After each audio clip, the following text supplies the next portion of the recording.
Okay, so here is the 6-3 classwork.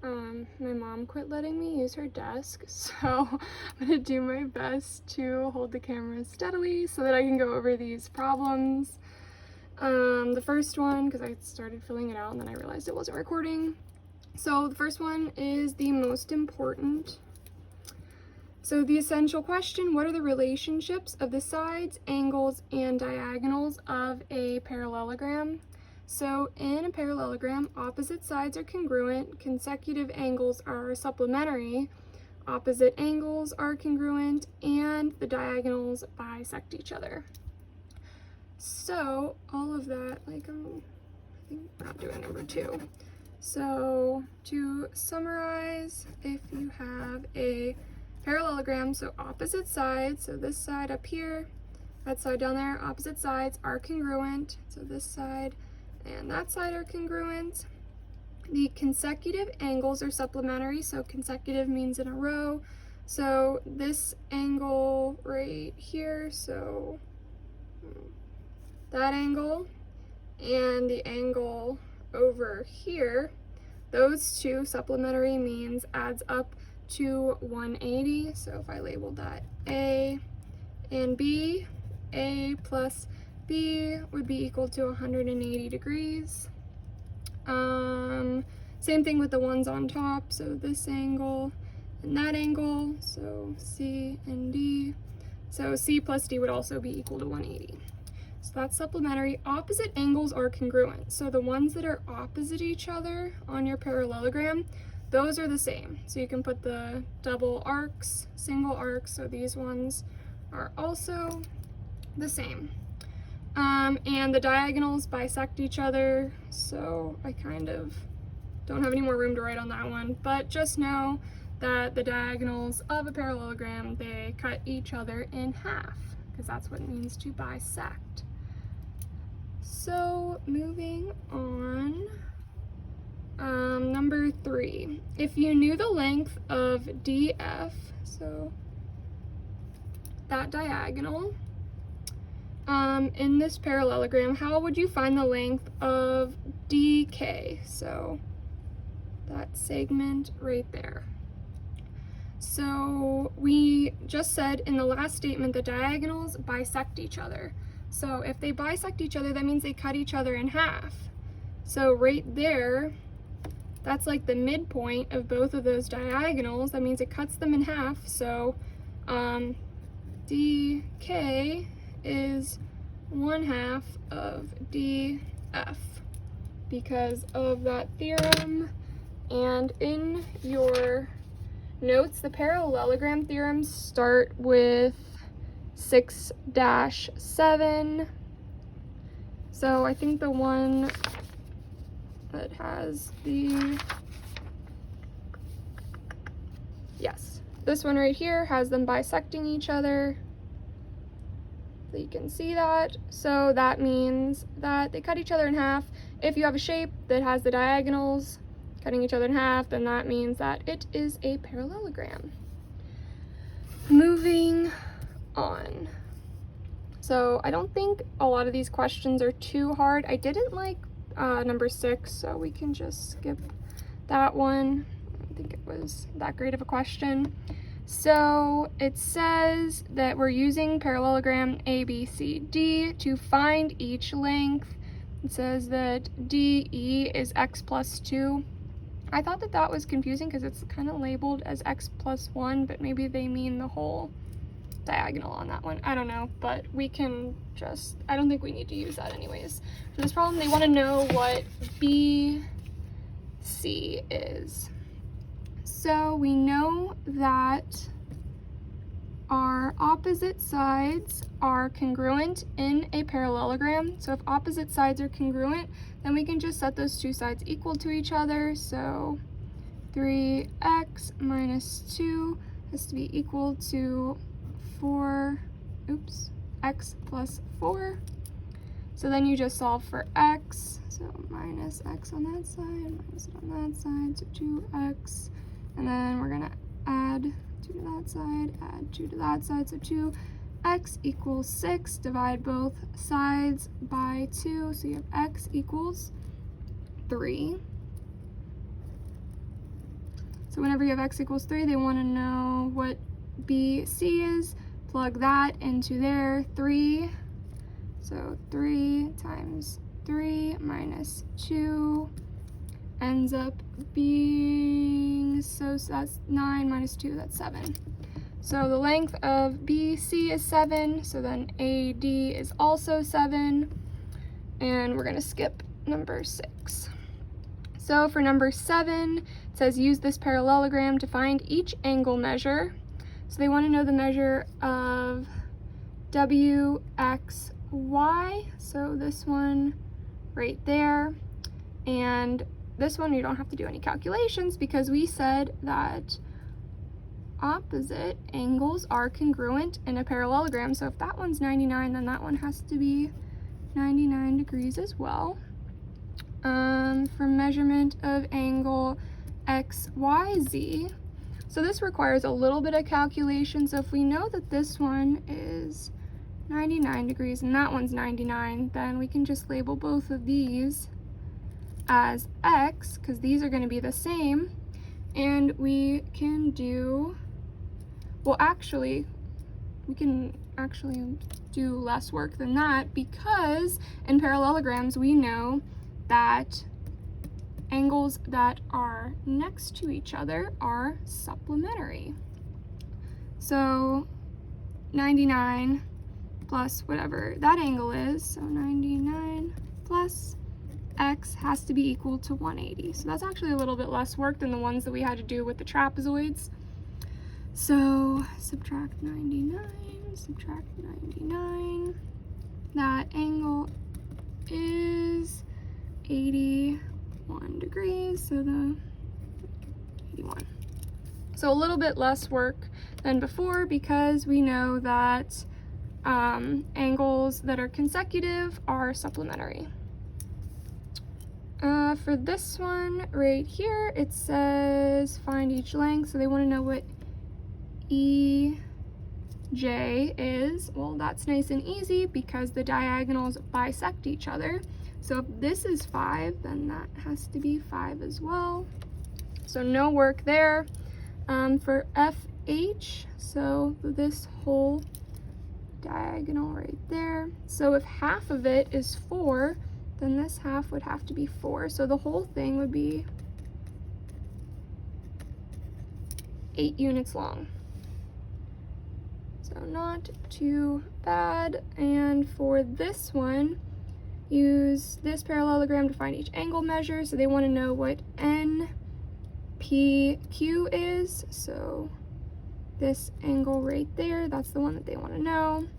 Well, the way we can solve is we can find these two angles because we know that consecutive angles add up to 180 degrees. So I'll just write it down here, 9t minus 2 plus 3t plus 14 equals 180 degrees. So 9 plus 3 is 12t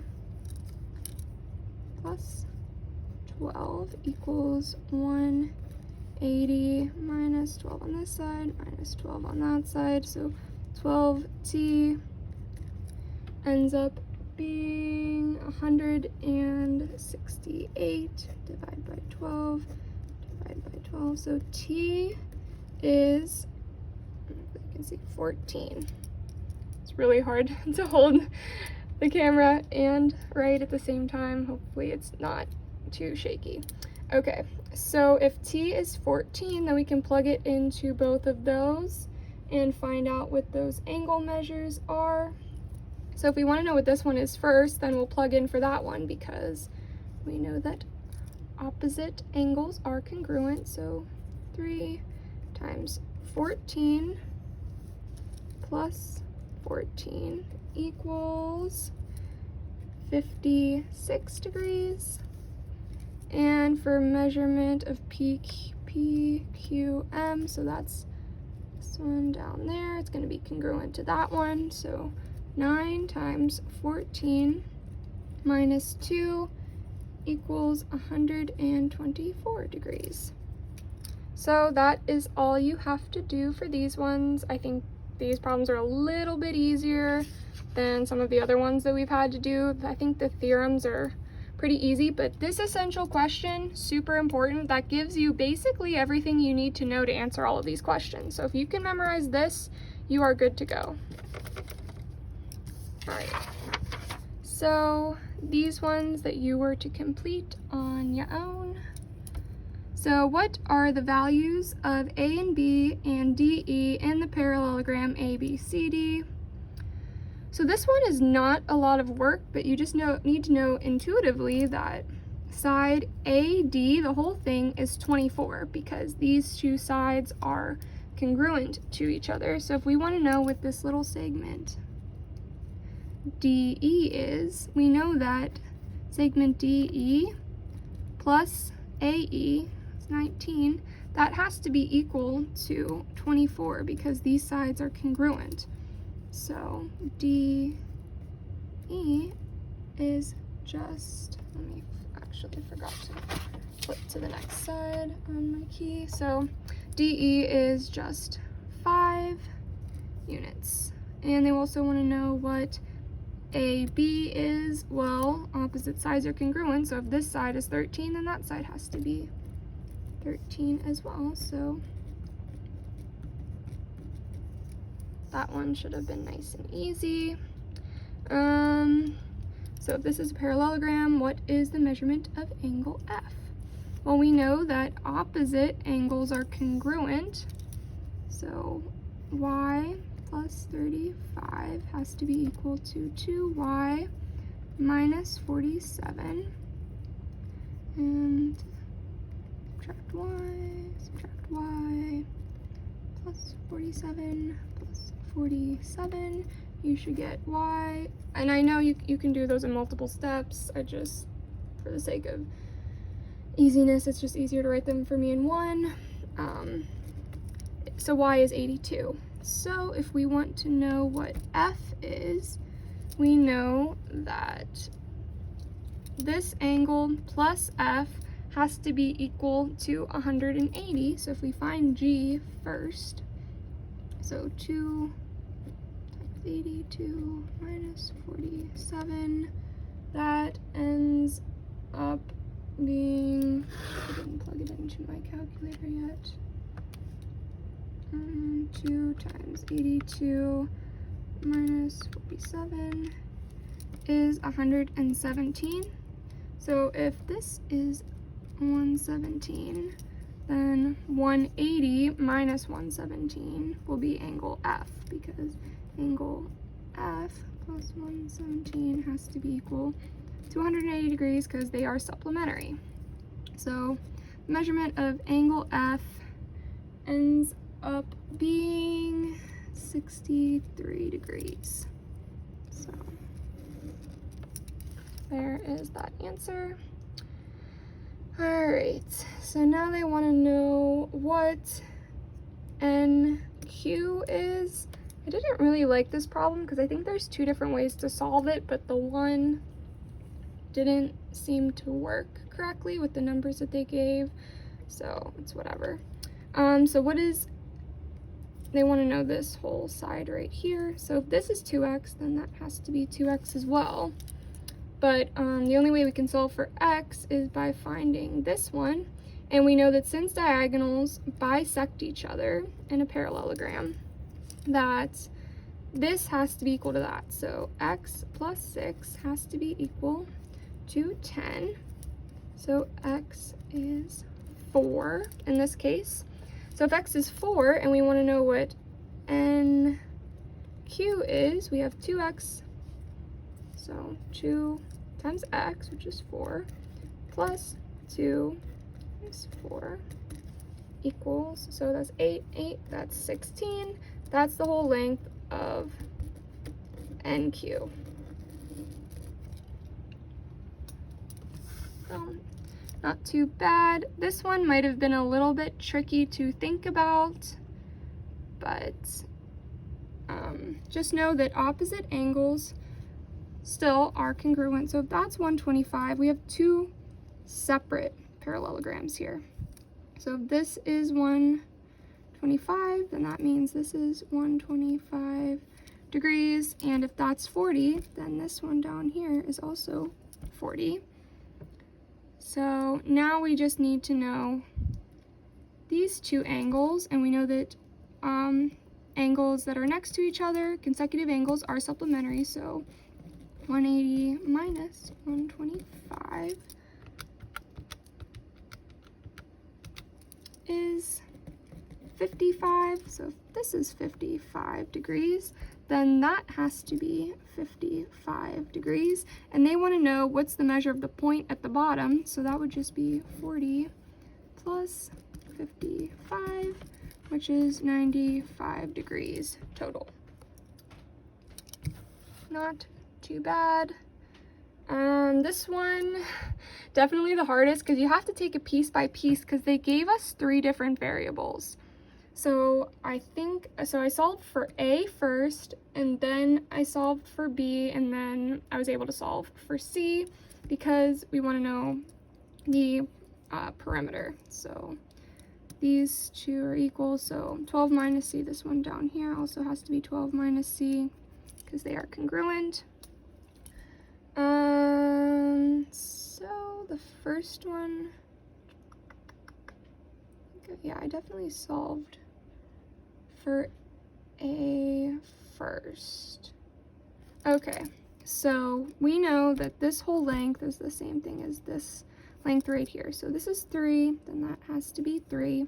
So 3 plus 3 is 6. So 3 plus 3 has to be equal to 2A minus 4, because that's that whole length. So this is what I did first. So let me just section it off. And so that's 6 is equal to 2A minus 4. So that's 10 is equal to 2A. Divide both sides by 2. You get A is equal to 5. So then once we know that A is 5, then we can move on and find the next variable, which I think I solved for B next. So if A minus 1, so that's 5 minus 1, that has to be equal to 4B minus 6, because these two are going to be congruent to each other because they're bisected. So that's 5 minus 1 for right there, because A is 5, is equal to 4B minus 6. So that's 4 is equal to 4B minus 6. So if we add 6 to that side, add 6 to that side, 10 is equal to 4B by 4, divide by 4. B equals 2.5. So there's B. Now the last one we need to solve for is C. So we don't care about that. So third step is finding C. So I think what I did was set this side equal to that side, because we know what B is now. And these two sides are opposite, so they have to be congruent. So 2 times 2.5 for that side right there has to be equal to this side right here, which is C minus 2. So that's 5 is equal to C minus 2 plus 2. So C equals 7. And now we can plug in to find our perimeter. So 12 minus 7 equals 5. C is 7, so 7 minus 2 is also 5. 5, 10, 15, 20. So the 20 units.